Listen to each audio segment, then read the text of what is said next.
And hi again, everyone. TJ Alls of I-45 Now in Galveston Now, joined as we do each week with Dr. Philip Keiser, the CEO of Coastal Health and Wellness, as well as the Galveston County Health District, and is the local health authority for Galveston County.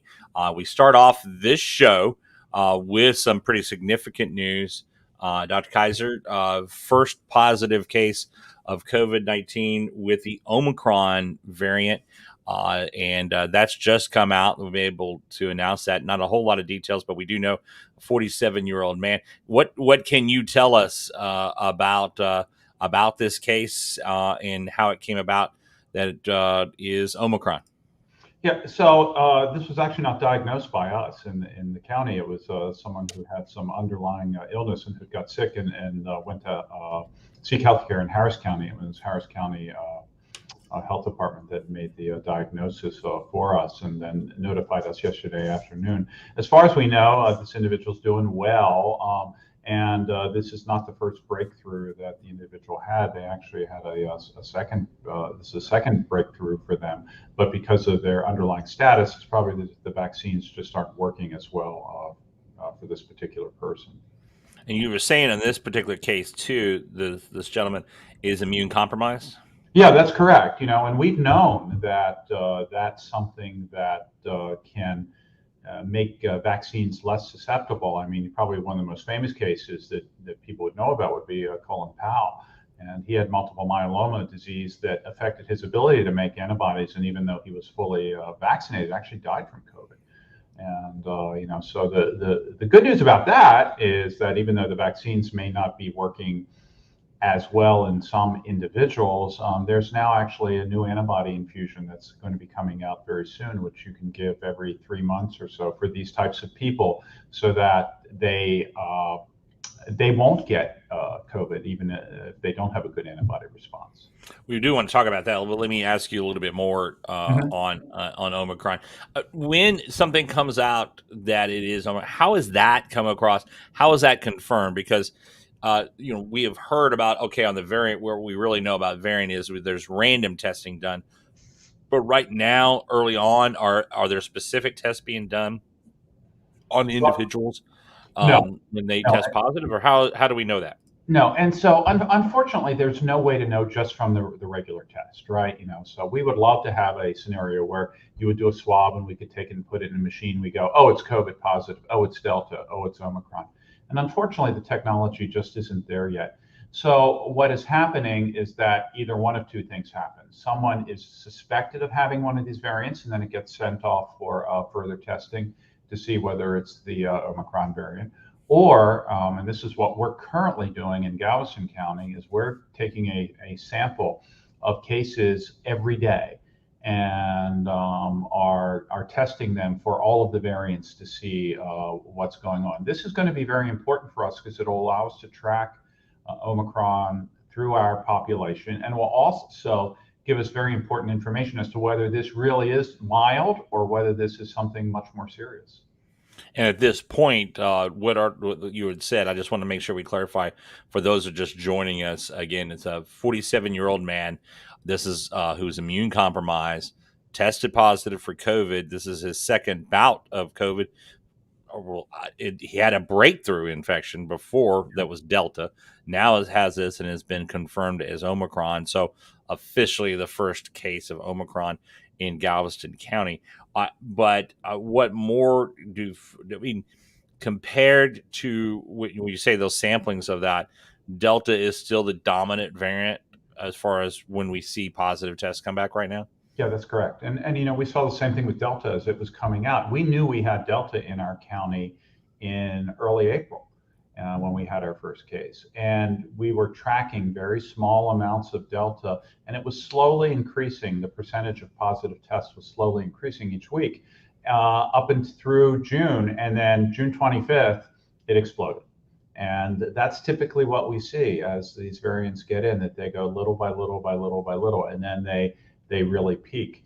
What is really going to be interesting to see is that, we are seeing our case numbers start to rise. We attribute this to the travel over Thanksgiving. And as those cases rise, will that be Delta or will it be Omicron? And of people who get hospitalized, are they more likely to be Delta or Omicron? We're hearing reports from the north, particularly the state of Michigan is really getting hit hard right now, that most of their hospitalizations are actually due to Delta at this point. So, and in unvaccinated people. So it'll as time will tell, and like I said, it'll be interesting to see what happens as we see Omicron develop in our county.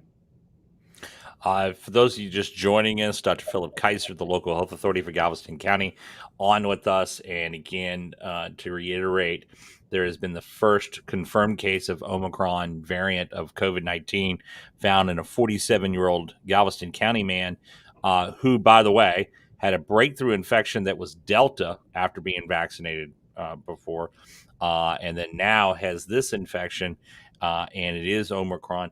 But you say he's doing fine right now, not hospitalized and just being monitored. As far as we know, that he's doing okay. Um, and the curiosity you have on this is that when you hear of a case like this, people will throw up their hands and say, "Well, why are we bothering even to get vaccinated or the like?" And yes, this gentleman immune compromised, and we do wish him the best. But what do we suspect as far as because I'm kind of remarking on the Pfizer CEO saying today is that a fourth shot, which they think would help with Omicron, may be needed, but needed sooner because the waning effect that Omicron can come in. Where are we at right now? Because folks maybe say, "Listen, I'm getting tired of like every day hearing I may have Right. to go get another shot." Right. Or Right. the like. Where are we right now? What is the recommendation? Obviously, I know one of the things is a big scramble of trying to get enough Omicron for labs all over to look at this, including the UTMB National Lab right now. But what should the general public be thinking right now on this? But what should they be doing? But at the same time, something we're Christmas season now. Yeah. People don't want to have their lives disrupted anymore. Right.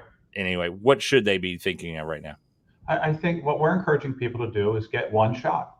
And so if you've had two, get that third additional shot. If you haven't had any, just at least get one shot. If you've been infected, get one shot. In all those cases, it's been shown to provide a protective effect.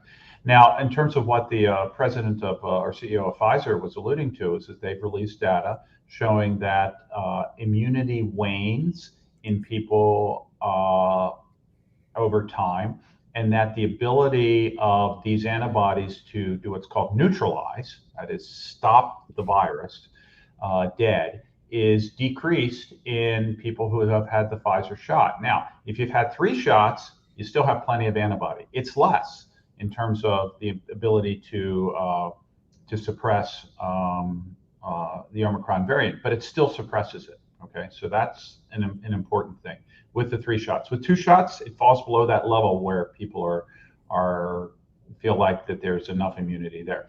The second thing is keep in mind the immune system has 2 components to it. It's got antibodies, and then it's got what we call cell-mediated immunity. So all the different white cells, those still seem to be working. And again, getting that third shot boosts both your antibody levels as well as the ability for your immune system to react to other infections and also to remember other infections and come back. So are we going to need a 4th shot? I don't know. I think time will tell. What also I think will be very important with the Omicron variant is, does the Omicron variant cause a lot of severe disease, or does it only cause mild disease, or is it rare to cause serious disease? If it causes only mild disease and it's highly infectious, the potential bright side of this could be that it runs through our population, everybody gets immunity one way or the other, and then we're done with this thing. All right. Now, that's probably a really optimistic point of view.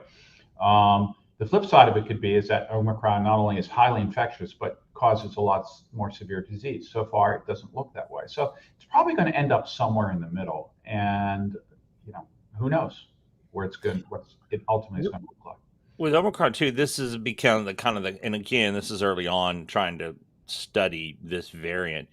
I understand is that from the initial studies that have been done on Omicron is that it has an ability to cause a reinfection better than Delta did. Yeah.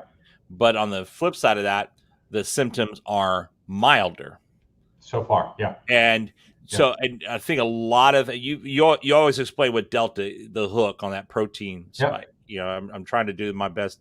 Yeah, Your impression of the hook. here. I broke my little finger, so it's got a cricket. Yeah, like that. Okay, so it has a better hook, so it holds on. Right, better. Exactly. Right. So what's the difference with Omicron that it has this kind of different thing that it can cause reinfection, but at the same time be milder? Is that because of how it came about? We suspect somewhere in Southern Africa, but it was really found, to been more prominent in European countries at the time, but a highly travel level. But what is making Omicron a little different in that little hook spike, and also the fact that it can cause reinfection more easily than the others? Yeah, I think we can explain the reinfection much more easily than the other part of that question. The reinfection part is that hook is even a better hook than the one that Delta had. So that's why it can get into the nose and then into those cells much more easily. But Omicron has over 40 different mutations in it. And so it's not clear exactly what all of those mutations do. There were a couple studies released in the past few days that show that the Omicron virus or Omicron variant has some new pieces of DNA that it either picked up from another virus or from actually from a human being. They don't know yet. And that has dramatically altered the way that this virus looks and behaves. There's a theory that it picked up something from another coronavirus, common cold virus, and now it has that attribute to it, and that attribute is what makes it more mild. Okay, again, this is all speculation. We know it's different. We know it's got some unique sequences in there that have not been seen before, and people are trying to figure out what all of those things mean. And the one thing is, it goes to what we've talked about all along: is a virus is something that is always looking for a way to survive. Yeah. As if it has a mind of its own, and in many ways it does. But when you talk about picks up other pieces of DNA, latches itself onto another coronavirus, gets that DNA in, that's what a virus does best, is that it actually finds a way to survive if it can. It builds up its own resistance, or it'll add DNA to say, okay, I can jump from this to that. I mean, we're giving it human characteristics when we say that, but that's, virus by its definition, that's what it does. It finds a way to survive. That's correct. And that's what viruses do, and particularly respiratory viruses, because respiratory viruses can cross species. What we know from influenza virus is that influenza, it infects birds. And that's why you see when they have a big outbreak in China, they kill all the chickens because they're trying to control it. But then it can also jump to other livestock. It jumps into pigs. And pigs' immune system are very, very similar to human beings' immune system. So if it goes from say a duck or a chicken into a pig, and then the virus mutates and makes changes so it can live better in the pig, and then it jumps back to another, let's say, migratory bird, it can then fly across the country, fly across the world, and be spreading this whole new virus to other people. And that's why we have people that study viruses, and that's why we have virus hunters, and that's why we have the Galveston National Lab in Galveston, to help monitor these things and study these things and help us know when these things are coming.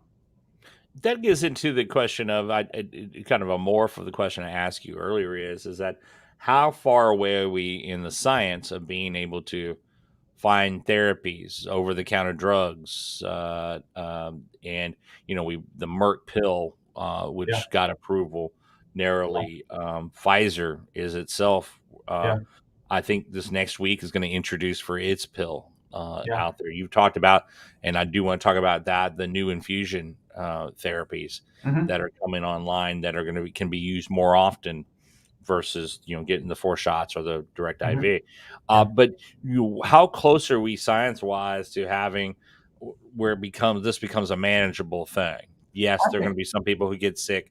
There are going to be some people get really sick, but for the most part, for the population, it's going to be take a pill, get a vaccine, and you may get sick, but it's not going to be as bad.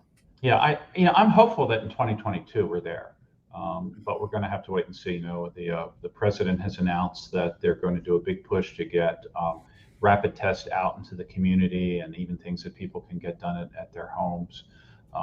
And so that will mean that it'll be a lot easier to test. And then as these medications come to market, which the Merck pill will probably be available sometime very early next year, maybe January, and Pfizer's not long after that. And so then we have a situation where you don't have to go to a hospital, you don't have to get IV infusions, you can just take a medication for it, take an oral pill, and have it treat your symptoms. The Merck pill, it's not a great medication in terms of antivirals, and if they weren't first, they probably wouldn't get approved. If viruses had gotten approved, come a little sooner, it would probably be the one that would gotten approved. But nevertheless, but we need these things, and we're going to have them all, I think, in the next few months. Is it part of it though too? Is that you bring up about Merck, because Pfizer's data is looking better than Merck. I mean, Merck, their first data looked really great, and then when they came back, and in the efficiency rate worked down to 50%. I still, which is pretty high to begin with. That's the thing. We're kind of comparing it against the unicorn, right? I mean, we've gotten spoiled in a year now here in the 80s and 90s, but it's like saying, "No, I've gone from a unicorn to a zebra." You go from the very unique to the unique to the more common. I wonder though, is that when we see more of this, that when Merck gets its pill out, when Pfizer gets its pill on the market, that what we will see at that point then is those become commonplace. That'll be quicker to even improve those, because now we've gone from clinical trials to real life situations, and more data is going to come out quicker that way than a clinical trial. Yeah, well, we've seen this before with antiviral drugs. So, with HIV drugs, some of the very first drugs, by today's standards, were terrible. And so every cycle of development, they make incremental improvement and make incremental improvement.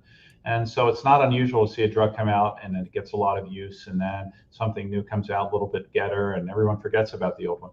And that's just kind of the nature of the business. It's all the same thing with hepatitis C drugs. The initial hepatitis C drugs were extremely expensive and toxic, and now we have medications where you take one pill once a day for 3-4 months, and you're done, and you're cured 100%. No, 99%. But I think we're going to be seeing the same thing with COVID. And I think the real challenge isn't that we have drugs that will be able to treat COVID, because they're coming. The real question is, can we get ahead of the mutations? And that's where we're struggling right now. And so, we saw Delta, and then, now we're seeing Omicron. And so depending on how Omicron looks, if you were going to see newer vaccines that not only treat or are effective against those mutations, the real question and the real tough answer is, can we anticipate how the virus is going to go? Because the last thing we want to do is get everybody all vaccinated and everything good and have all these medications, and then come next fall there comes a new variant that we're not able to treat. Right. And that is a possibility. Is it likely? I don't think so, but that is a possibility. Dr. Philip Keiser, the local health authority for Galveston County, on with us, as he is on most weeks, and he's also the CEO of Coastal Health and Wellness. And speaking of Coastal Health and Wellness, they are having open enrollment right now for those who need it for insurance. And a message for them, and we'll come back and talk more about this if you're just joining us.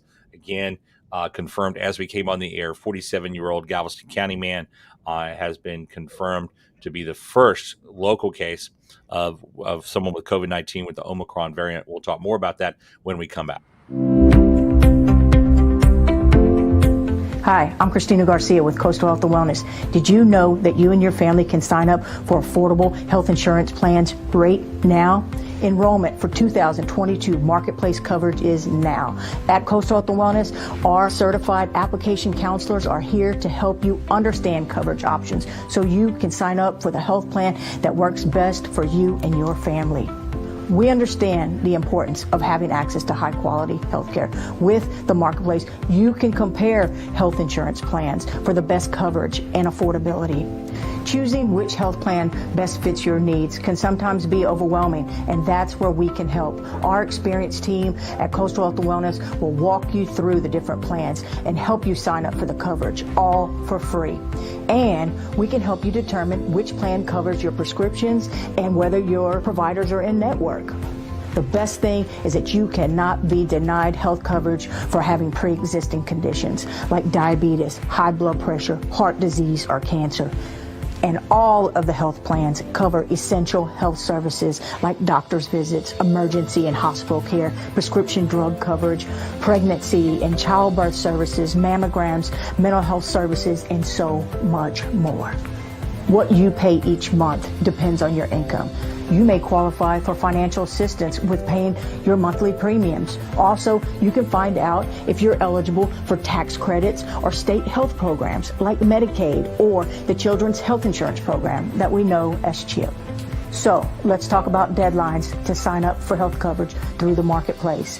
If you sign up by December 15th, your health benefits will start on January 1st. For those of you that sign up between December 16th and January 15th, which is the final deadline, your benefits will start on February 1st. Remember, if you need help signing up for health coverage or just have questions about coverage options, give us a call at 409-938-2204. At Coastal Health and Wellness, we're here for you.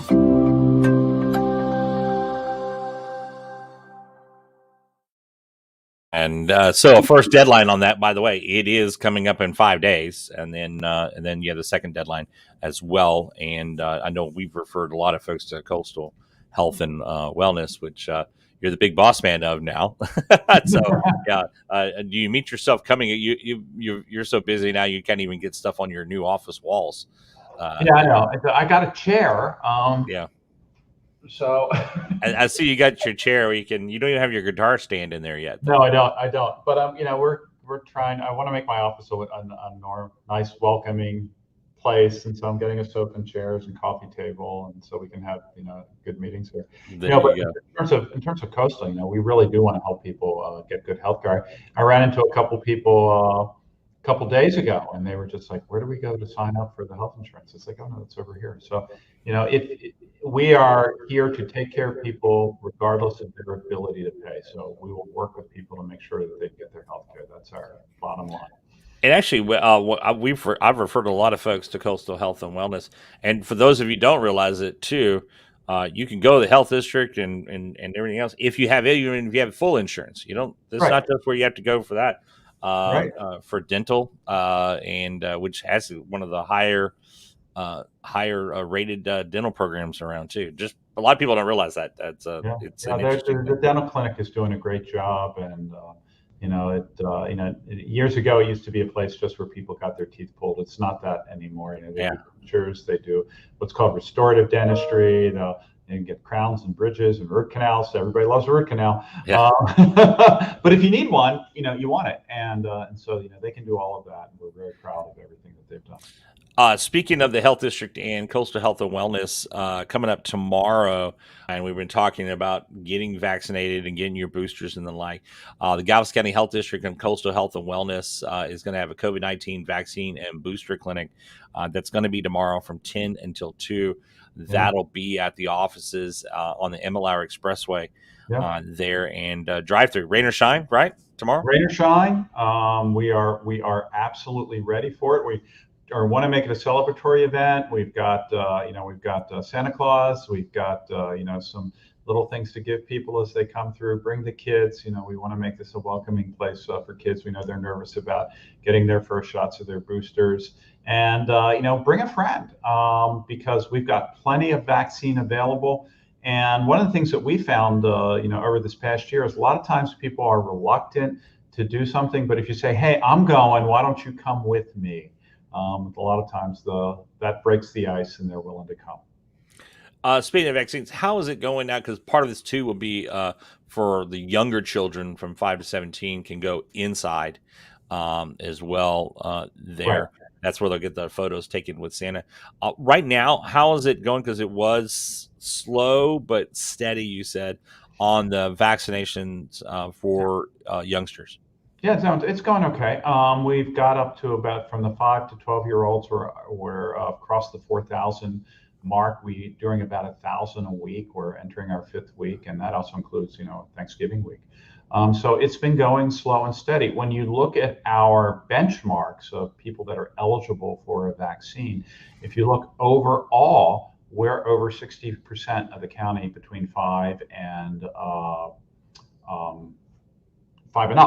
And that, keep in mind that, it's always the eligible people. So the denominator keeps changing. When it was under 18, then suddenly we had more people who had to vaccinate. And then now it got to be under, to 5, there's more people. So the percent drops and then it starts to creep back up again. So, we're back to where we were. And when we look at actually people 65 and older, we are 85% fully vaccinated and 92% completely vaccinated. We still are behind in boosters, though. We have about, we checked this probably about 8-9 days ago, but we're about 100,000 people who are eligible for boosters who haven't gotten it yet. So it's like, okay, guys, it's time. Come on, you got your shot. You're not opposed to getting the vaccine, right? Because you got it. You've been fully vaccinated, but people are just putting it off. So now's a good time. Come. Do the drive-through. It'll take you 10-15 minutes. You can go do your Christmas shopping and be on your way. And that's just going to be COVID because Kathy Ozenberger just asked, are flu shots also available at this tomorrow? Is it just? I will have to check on that. We do have flu vaccines, but we'll have to check and see if they're planning on that. Yeah, and because I know I've had folks asking questions about that, about getting their flu shots. Yeah. Right so now. when we've been doing outreaches, when we go out to other places, we've been actually setting up and doing flu shots as well for people that want it. So again, tomorrow, that's as I said, Saturday the 11th, Coastal Health and Wellness, along with the Galveston County Health District, doing COVID-19 vaccine and booster clinic happening from 10 until 2 o'clock. It's a drive-through for the adults, but for the kiddos, can go inside and have a photo. What if you're an adult and you want a photo with Santa? I think we can arrange that. Can you go inside? Or can Santa come outside and give you the shot? I'm not in charge of Santa. I'd ask for a fire truck, and I don't think they got me one. But yeah, anyway, so at least we have Santa. So. We're going to be replaying this next Wednesday, but you were part of a panel during the Economic Summit in Galveston last week. What was the topic of success? Again, this will be on part of our UTMB Healthcare Unmasked next week. But what was because that was when Omicron was first just coming out news wise. Yeah. From that, what particularly for the business community, what were you hearing mainly from the folks in the business community about the business community are concerned about this, right? Because every time the numbers go up, they're concerned about 2 things. They're concerned about how will this affect people. Well, 3 things actually.